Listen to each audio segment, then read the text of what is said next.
Hello welcome to Anjali food court. ഇന്ന് നമ്മളൊരു Indian coffee ഹൗസിലെ ബീഫ് ഓംപ്ലേറ്റ് ആണ് ഉണ്ടാക്കുന്നത്. അപ്പോൾ അടിപൊളി ടേസ്റ്റാണ്. കഴിച്ചു നോക്കാത്തവർ ഒരു പ്രാവശ്യമെങ്കിലും വീട്ടിലുണ്ടാക്കി കഴിക്കണം കേട്ടോ. അപ്പോൾ അതിനായിട്ട് റെസിപ്പി നമ്മളിവിടെ ഇടുന്നുണ്ട്. മുന്നേ നമ്മളൊരു ബീഫ് ഓംപ്ലേറ്റിൻ്റെ റെസിപ്പി ഇട്ടിരുന്നു, പക്ഷേ അതിനെക്കാട്ടും കുറച്ചും കൂടി ഐറ്റംസൊക്കെ കൂട്ടിയിട്ടാണ് ഇന്ന് നമ്മൾ ചെയ്യുന്നത്.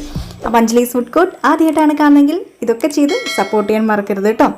ഇപ്പോൾ നമുക്ക് ബീഫ് ഓംപ്ലേറ്റ് ഉണ്ടാക്കാനായിട്ട് 2 മുട്ട ആവശ്യമാണ്. അപ്പോൾ 2 മുട്ട, ഒരു മുട്ട എടുത്താലും കുഴപ്പമൊന്നുമില്ല, പക്ഷേ അവിടെ കിട്ടുന്ന ഒരു സ്റ്റൈലിൽ തന്നെയാണ് നമ്മൾ ഇന്ന് ഇവിടെയും ചെയ്യുന്നത്. അപ്പോൾ അതിനായിട്ട് 2 മുട്ട എടുത്ത് വെച്ചു.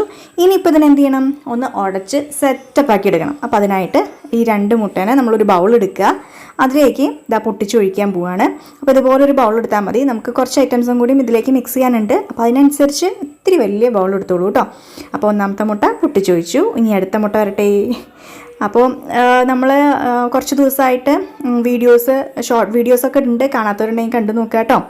അപ്പോൾ അതിൻ്റെ ഇടയിലൊന്ന് പറഞ്ഞേ ഉള്ളൂ. ഇനി രണ്ടാമത്തെ മുട്ടയും പൊട്ടിച്ച് അങ്ങോട്ട് ഒഴിച്ചു. ഇനി ഇതിലേക്ക് ആവശ്യമായിട്ടുള്ള ഐറ്റംസ് ഇപ്പോൾ വരും കേട്ടോ. വെയിറ്റ് ചെയ്യൂ. വന്നു. ഞാൻ ഒരു സവോള എടുത്തിട്ടുണ്ട്, ഒരു വലിയ പച്ചമുളക് എടുത്തിട്ടുണ്ട്, പിന്നെ ബീഫ് നമ്മൾ വേവിക്കില്ലേ കറി വയ്ക്കാനായിട്ട്, അപ്പോൾ അതൊന്ന് കുറച്ച് എടുത്തിട്ട് ഒന്ന് കട്ട് ചെയ്താൽ, കത്തി വെച്ചിട്ട് വെറുതെ ഒന്ന് കട്ട് ചെയ്തെടുക്കില്ലേ, കുനുകുനാന്ന് കട്ട് ചെയ്താൽ കേട്ടോ. അപ്പോൾ അതും എടുത്തു വെച്ചു.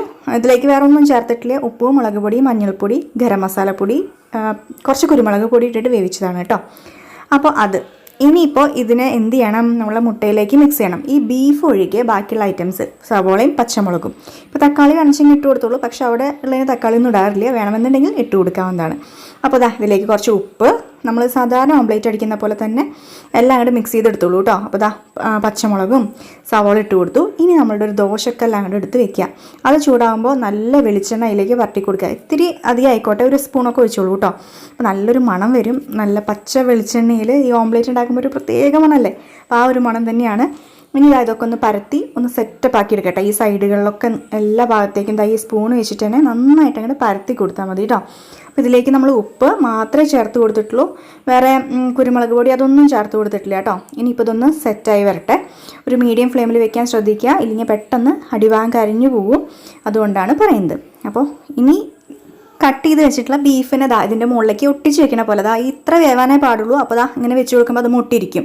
ഇനി മീഡിയം ഫ്ലെയിമിൽ ഒരു 2-3 മിനിറ്റ് വെച്ചാൽ സംഭവം റെഡിയാണ്. അപ്പോൾ കണ്ട അടിപൊളി ടേസ്റ്റാണ്. മറിച്ചിടണ്ട, ഇങ്ങനെ തന്നെ കഴിക്കാവുന്നതാണ്.